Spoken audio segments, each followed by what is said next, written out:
ئانزەی شەعبان شەوی بەرات کە شەوی پێنجشەممە لەسەر جومعەکە ئەم شەوە عەفو عامە لێخۆشبوونی گشتی دەرەچێ بۆ هەموو خەڵکان ئاگادار بە لە کیسی نەدەی لە کیسی نەدەی ئەم شەوە پێغەمبەری خوا دەفەرمێ صلی الله علیه وسلم خۆی پەروەردگار جل ثەناؤه دێتە ئاسمانی دنیا دابەزینێک کە لایەقە بەخۆیەوە کەس نازانێت چۆنە والله تعالى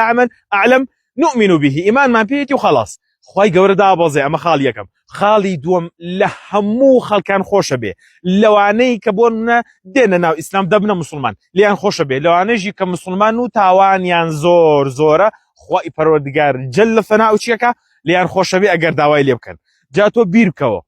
شەوی پێنجشەمەیە شەوی پێنجشەمان خی پەروەردگار جل ثەناؤه سێری هەموو کردەوەکانی بەنی ئادەمەکە لە هەموو شەوەکانی ترا ئەمە یەک دوو شەوی جومعەی شەماڵە ئاوا بێ شەوی سڵاواتە لەگەڵ ئەوەی شاسێم 15 شەعبانە واتە شەوێکی زۆر گرنگە ئاگادار بە لە کیسی نەدەی بەڵام ئامان زۆر ئامان خی پەروەردگار لە دوو نەفەر خۆش نابێت لەو شەوەدا یەکەم مشریک ئەوانەی کە لە عیبادەتەکانیانە ئەوانەی کە عیبادەتەکانیان سەناؤه بەڕاستی خی پەروەردگار لیان خۆش نابێت ئیلا ئەوەتە مەگەر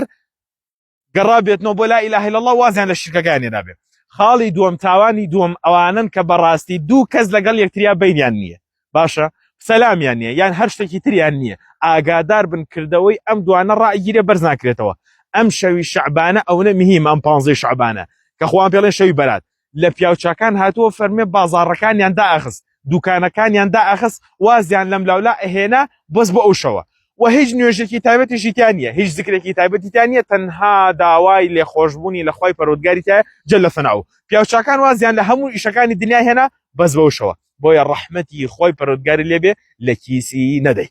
السلام عليكم ورحمة الله وبركاته.